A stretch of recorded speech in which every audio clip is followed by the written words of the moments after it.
Hello and welcome to the Dice Tower. I'm Wendy Yi and thanks for joining me back again with this Top 100 series. So today's video is going to be numbers 90 through 81 and without further ado, let's go ahead and get started.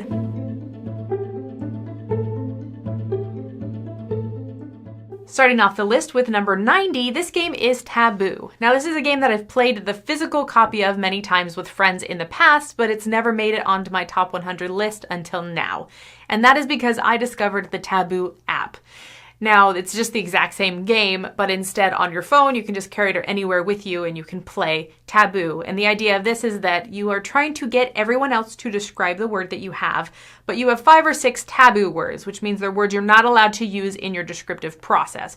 So for example, if you're trying to describe the word bank, you may not be allowed to use money, teller, wire transfer, like those kind of things. And so you have to come up with unique roundabout ways to describe these words and to get the people to guess them. Now, what has really elevated this for me is that this is a game that I can play with my daughter in the car. I can hand her my phone and we'll be occupied for, 10, 15 minutes as she's trying to describe these taboo words to me. And I'll tell you what, she's 7, she's terrible at it. But we always seem to get 1 or 2 words in the little time frame that they have. And I think that it's a fun challenge for her as well as just a really good exercise on how to think of succinct ways under pressure to say what you want to say and to express what you want to express. And so I think that it's a fun challenge for her. I enjoy that kind of time that I get to play with her. And it's something to do in a long car ride. So that's always fun. So that is my number 90. My number 89 is Newton, and this is just one of those Euro games that as soon as I saw it, I was like, yep, I'm gonna like that game. It's got a little map you can move around on, there's tracks you can move down, there's, you collect these books and you put them on your bookshelf and you're trying to complete rows and columns. All of these things I really enjoy. All these things are wonderful. I really, really like Newton, and I'm glad that it made it on this list because it's one of those that I got to play at a convention, and then I went to our local board game, back in Las Vegas, our board game cafe, Meepleville, and it was missing the board. Like the board was gone, so you had all the pieces. And so I didn't get to play it for a really long time, and then I got to play it again later at another convention, and then I've played it since we've moved here. I just really enjoy it. It's a solid game, and it's got those moments where you get to build your engine and you get to be stronger every round because you are keeping cards from your hand and you're putting them down as like bonuses for certain actions. And so you're moving, you're building, you're growing, but you can't ever do everything. And so it's one of those games where there's a lot of fun stuff you want to do, and there's more to come back for time and time again because there's different strategies and different things you can lean into every time. So very much enjoy that. So that is my number 89, Newton. And also it was 82 before, so it's kind of stayed at the same level from last year. My number 88 is Azul, Stained Glass of Sintra. So this is the second Azul game that it came out. And what's unique about this, so you have basic Azul where you're collecting tiles and you're putting them on your board and you're trying to make sure they fit instead of falling off and breaking. But instead you have this little glacier across the top that's moving from the left to the right. And as they are doing so, you can place stuff in these columns, but you have to take a whole action to reset your glacier. And I really enjoy the decision of when and how you're going to do that, because there could be stuff out that you don't really want or you're not quite ready to get. You want someone else to take something. And so you're like, ooh, I'm going to reset so I have this moment to breathe.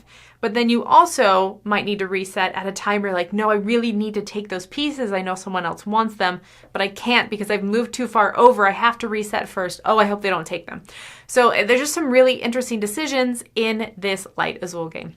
So there you go. That is my number 88. My number 87 is World's Fair 1893, and this is a game that was 25 on my list last year. This is one that I've loved for a long time. In fact, it wasn't super early in our hobby gaming, but it was really when we started going to our local cafe, Meepleville, that I mentioned earlier. And that's when we kind of exploded in playing a lot of games, and we started reviewing games and stuff. And this is one of the very first ones that Tim Matevier taught us. And so it's an area majorities game where you are playing cards out and you're trying to get majorities of different locations. There's like 5 in the World Fair, and they're like, hey, this is the engineering part, this is the art part, this is, all those different categories.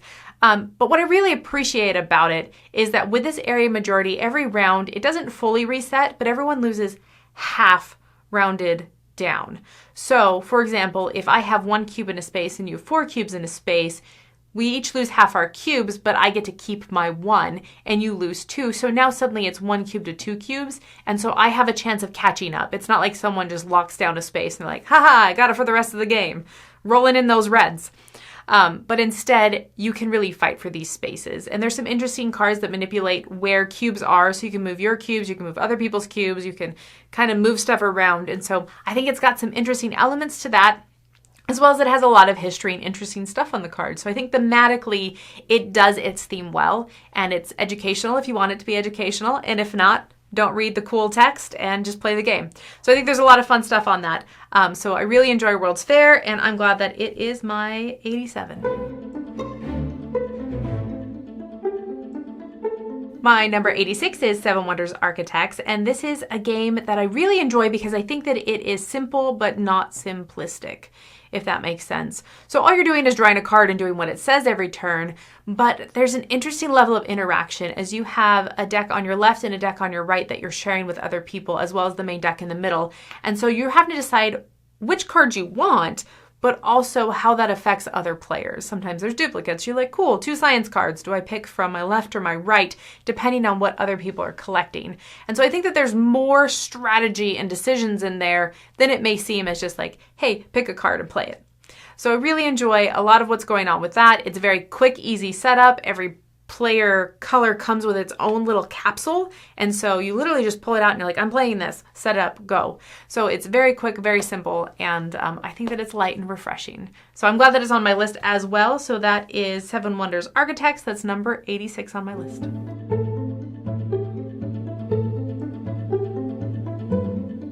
My number 85 is Micro Macro Crime City. This was previously 70 on my list last year. And Micro Macro is a game that I play with my daughter. It is a little detective game where you've got this big sprawling map of a Where's Waldo style board where there's people are all over the city doing tons of things. There are dead bodies like everywhere, which I guess if it's Crime City, that makes sense. But what you're doing is you are getting these little cards, and each one of these cards has a little picture of a person or an accident or some sort of crime that has been committed. You need to find that on this giant map. And then you need to follow that person and see, you know, who did it, where did they come from, where did they go, their motivation, their whatever. Like there's so many different storylines and things that you can do. And so you're just basically trying to solve these little puzzles, these little crime puzzle stories, looking at pictures and following people throughout the city. Sometimes they'll go in one subway section and they'll pop another one across the whole map. So you have to find stuff. I really enjoy it. It's fun to play with my daughter. You do have to definitely check and make sure that there's it's appropriate, the stories, because some of them are a little bit more adult than others.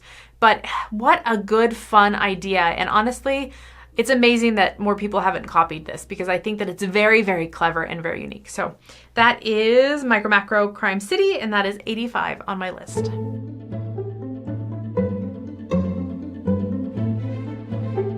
My number 84 is Marshmallow Test. Now this was 94 before, so it's actually moved up, which is interesting. This is a game we play with our daughter all the time. It is a trick-taking card game where you are trying to get as many tricks as you can because those are points at the end of the game.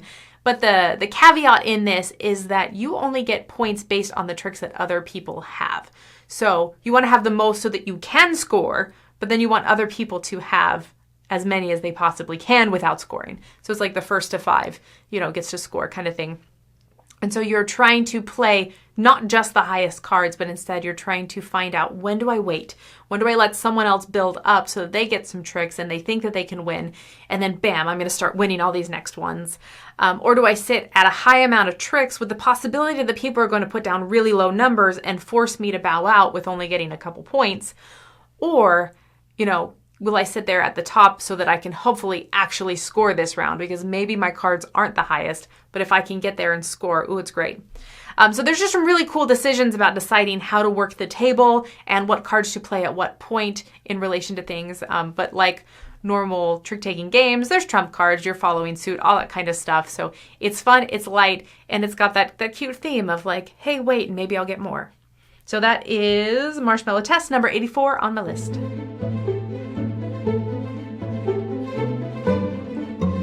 Number 83 is another little card game. This is Jaipur. It was 19 on my list last year, and this is one I played for a really long time with Chris. And we've enjoyed it for many years. So Jaipur is a little 2-player game, head-to-head kind of thing, where you are collecting spices and you are trading them in for sets of stuff to be able to get these little poker chips, and the poker chips start higher and move lower. And there's some goods that you can get, spices and goods and whatever, that are worth more, some are worth less.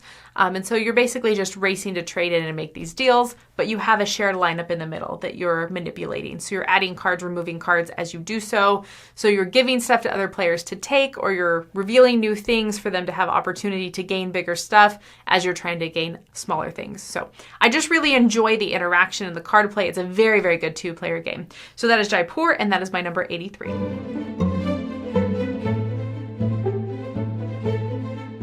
My number 82 is Turing Machine, and this is new to this year on my list because it's a new game.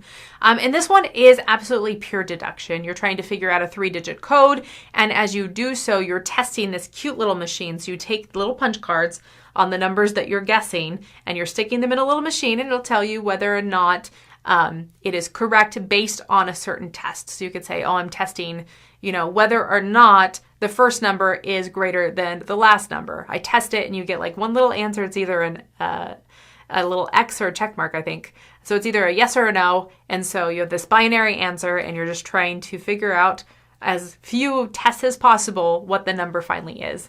And I enjoy that little brain challenge of, ooh, how can I figure this out? What are these tests that are laid out? What are they telling me about my number so that I can get the most possible results? And I can whittle out the most, so I can get rid of the most possible results so that I can find eventually the correct answer. So I just really enjoy the deduction behind it. So that is my number 82, Turing Machine.